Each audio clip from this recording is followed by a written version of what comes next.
여러분, 우리는 살아가면서 우리 삶을 뒤흔들었던 역사적 사건들에 대해 얼마나 알고 있을까요?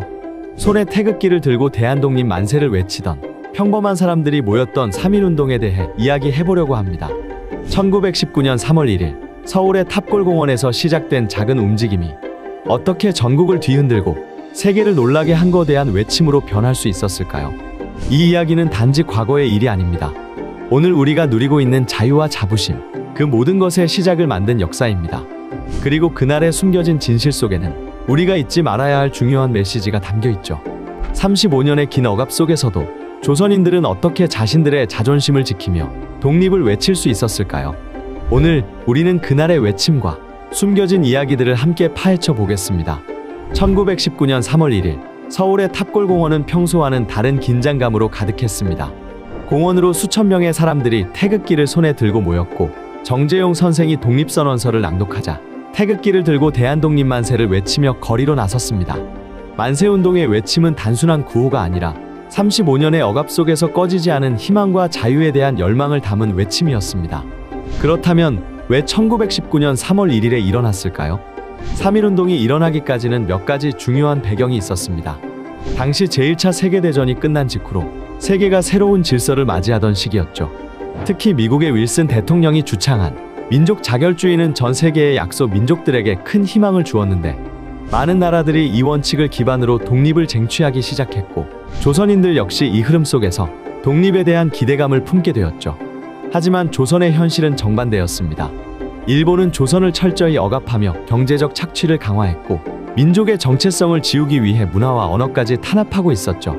1910년 한일합방 이후 조선인들은 일본의 끊임없는 자원 수탈과 노동력 착취 속에서 저항의 불씨를 지폈고, 특히 1919년 1월 1일 발표된 조선총독부 법령은 조선인들의 일상을 더욱 옥죄며 불만과 분노를 폭발 직전으로 몰고 갔습니다. 이런 상황 속에서 한 사건이 조선인들의 분노를 촉발하게 했는데요.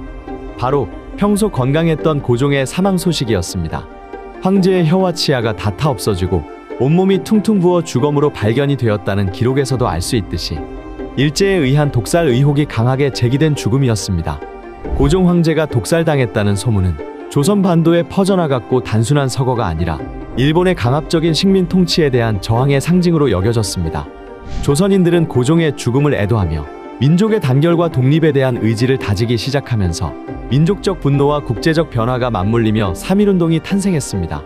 특히 학생들과 지식인들이 주축이 되어 독립선언서를 작성하고 이를 중심으로 조직적인 운동을 계획했습니다. 이들은 선언서에서 조선은 자주적이고 독립적인 민족으로 일본의 지배를 인정할 수 없다고 강력히 주장했는데, 독립선언서는 단순히 독립에 대한 요구가 아니라 민족의 존엄성과 자유를 지키기 위한 결연한 의지를 담고 있었습니다. 그렇게 1919년 3월 1일 조선의 민족적 자각은 역사적인 외침으로 변했습니다. 만세 외침은 단순히 탑골공원에 머물지 않고 전국 방방곡곡으로 퍼져나갔죠. 3월 1일의 함성은 조선의 독립을 향한 첫걸음이자 세계의 조선인의 의지를 알리는 중요한 시작점이었습니다. 그렇다면 3.1운동이 어떻게 전국으로 확산되었고 어떤 영향을 미쳤을까요? 1919년 3월 1일 서울 탑골공원에서 시작된 3.1운동의 외침은 순식간에 전국으로 퍼져나가며 민족의 대규모 저항으로 발전했는데요. 서울의 만세 함성은 평양, 대구, 전주 그리고 작은 마을과 농촌까지 퍼져 전국 곳곳에서 대한독립 만세를 외치는 목소리가 메아리 쳤습니다.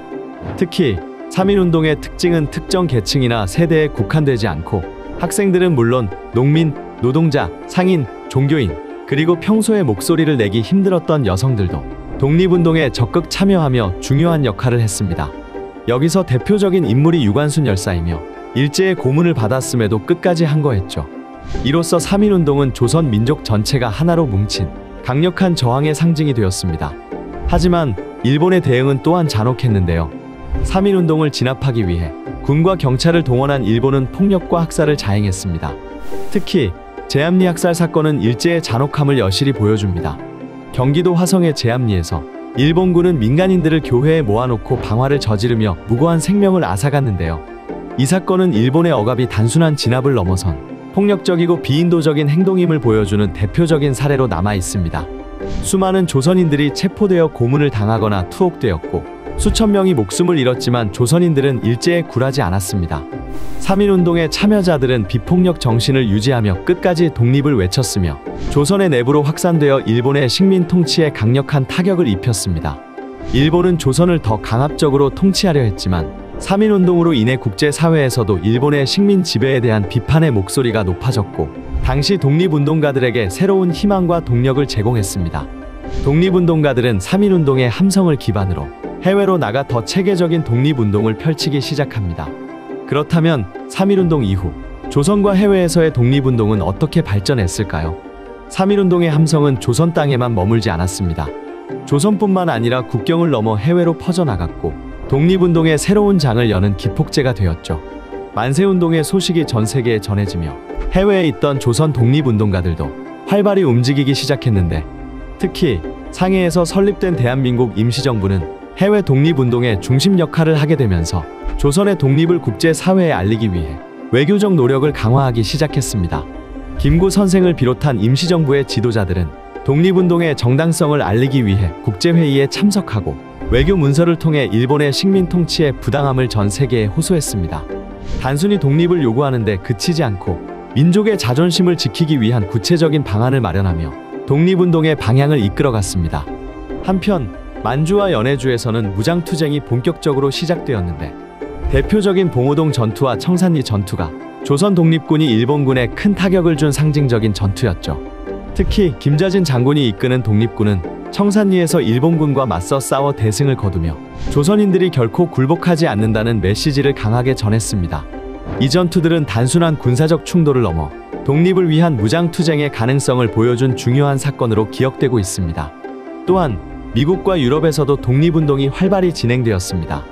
미국에서는 하와이와 샌프란시스코를 중심으로 재미한종연합위원회에서 자금을 모아 대한민국 임시정부를 지원하며 일본의 만행을 알리는 캠페인을 열어 국제 여론을 환기시키는 데 중요한 역할을 했습니다.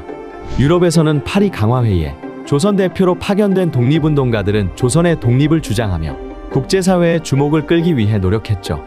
해외 독립운동은 단순히 외교적 활동에 머물지 않았는데 무장투쟁과 국제적 연대를 통해 일본의 식민 통치에 정면으로 맞섰고 조선 내부의 독립운동에도 강력한 자극과 동력을 제공했습니다. 또한 해외 독립운동가들은 국내 독립운동 단체와 긴밀히 협력하며 자금과 무기를 지원하고 중요한 정보를 공유하는 데 힘썼는데요. 연대는 일제의 통치 아래서도 민족의 독립 의지를 이어가게 하는 데 결정적인 역할을 했습니다. 해외 독립운동은 단순한 외교적 노력이나 무장투쟁에 그치는 것이 아니라 전 세계의 조선 독립의 정당성을 알리고 국제사회의 지지를 끌어내기 위한 중요한 과정이었습니다. 해외 독립운동가들의 도움을 받으며 국내외 독립운동의 불씨를 이어갔고 독립운동가들의 희생과 열정은 마침내 대한민국이 독립을 쟁취하는 밑거름이 되었습니다. 그렇다면 독립운동의 또 다른 축인 문화적 저항은 어떤 방식으로 전개되었을까요? 일제는 조선의 언어와 문화를 말살함으로써 민족 정체성을 약화시키고자 했는데 한글 사용을 금지하고 일본어를 강제로 가르쳤으며 전통 의복과 문화 행사까지 억압했죠. 일본의 목표는 조선인을 일본 문화에 동화시켜 조선인이라는 정체성을 완전히 지우는 것이었습니다. 하지만 이런 압박 속에서도 조선인들은 자신들의 민족적 자존심과 정체성을 지키기 위해 일본으로부터 끊임없이 저항했는데요. 조상들의 문화적 저항은 일본의 탄압에 맞선 또 다른 전선이었으며 조선의 저항은 문학, 예술, 종교 등 다양한 방식으로 나타났습니다. 문학은 그 중에서도 강력한 저항수단으로 예로 들면 윤동주의 시는 단순한 작품을 넘어 민족의 아픔과 독립의 염원을 담아낸 상징이었습니다. 대표작으로 하늘과 바람과 별과 시는 일제의 억압 속에서도 자유를 갈망했던 조선인의 절박한 심정을 고스란히 담고 있습니다. 문학뿐만 아니라 예술 분야에서도 강력한 저항의 도구가 되었습니다. 전통 음악과 무용, 회화는 조선인의 뿌리를 지키는 데 중요한 역할을 했는데요. 일제의 통제 속에서도 민속 공연은 지속되었고 독립을 기원하는 노래와 춤은 당시 조선 사람들에게 희망과 용기를 불어넣었습니다. 일본이 통제할 수 없는 방식으로 문화적 정체성을 이어가는 강력한 수단이었습니다.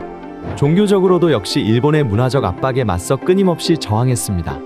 기독교, 불교, 천도교 등 다양한 종교 단체들은 일본의 종교 탄압에 맞서 민족의 정신적 자유를 지키려 저항했는데요. 천도교는 3.1운동의 초기 조직과 자금 조달에서 큰 역할을 했으며 당시 기독교는 교육과 출판 등 다양한 분야에서 활발히 활동하며 민중을 계몽하고 독립운동을 지원하는 등 종교적 신념을 바탕으로 독립운동의 중심에 섰습니다. 종교인들의 활동은 단순한 신앙의 실천을 넘어 민족의 정신을 지키고 독립의 의지를 다지는 중요한 힘이었습니다. 그렇다면 문화적 저항은 왜 중요한 의미를 가졌을까요? 조선인들은 일본의 탄압 속에서 한글을 비밀리에 가르치고 문화적 저항을 통해 민족의 정체성과 자존심을 지키며 식민 통치에 맞섰습니다. 독립을 주제로 한 교육을 통해 미래 세대의 민족적 자긍심을 심어주려 노력했으며 특히 한글 보존 운동은 단순한 언어 지키기를 넘어 민족 정체성을 유지하는 핵심적인 저항이었습니다. 일본이 한국어를 금지하고 일본어만 사용하도록 강요했지만 조선인들은 한글의 중요성을 강조하며 이를 배우고 가르치는 활동을 지속했습니다. 문화적 저항을 통해 조선인의 뿌리를 지키고 민족적 정체성을 강화하며 결국 독립운동의 기초를 다지는 중요한 과정이 되었죠. 일제강점기의 상처는 조선의 일상과 정신, 그리고 국가의 구조에 깊은 흔적을 남겼고 오늘날까지도 우리는 일제의 후유증을 마주하며 과거의 교훈을 되새기고 있습니다. 독립은 단순히 외부로부터의 해방이 아니라 자신들의 정체성을 지키기 위한 끊임없는 노력에서 시작되었다는 점과 3.1운동에서 시작된 민족적 단결은 이후 독립운동의 기반이 되었고 국내외에서 다양한 계층과 배경을 가진 사람들이 하나의 목표를 위해 협력하는 모습을 보여주었습니다. 그리고 과거를 기억하는 것이 미래를 위한 가장 강력한 자산이라는 점입니다. 일제강점기의 아픔을 잊지 않고 이를 교훈 삼아 더 나은 사회를 만들기 위해 노력해야 하죠.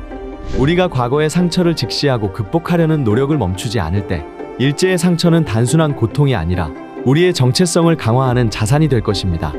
오늘 우리는 일제강점기 속에서 치열하게 이어졌던 독립운동의 역사를 되짚어봤습니다. 35년간의 고통과 억압 속에서도 꺾이지 않았던 우리 민족의 단결과 희생정신, 조상님들의 노력 덕분에 우리가 지금의 자유와 독립을 누릴 수 있음을 기억해야 합니다. 저항정신은 지금도 우리에게 길을 안내하며 더 나은 미래를 만들어갈 원동력이 되고 있습니다. 현재와 미래를 위해 각자의 자리에서 작은 실천으로 시작해 보시기 바랍니다. 그것이야말로 우리가 역사를 이어가고 독립운동의 정신을 계승하는 진정한 방법입니다. 오늘 영상이 여러분께 새로운 시각을 제공했기를 바라며 3.1운동으로 인한 영향을 여러분은 어떻게 기억하고 계신지 댓글로 여러분의 생각과 의견을 나눠주시면 감사하겠습니다.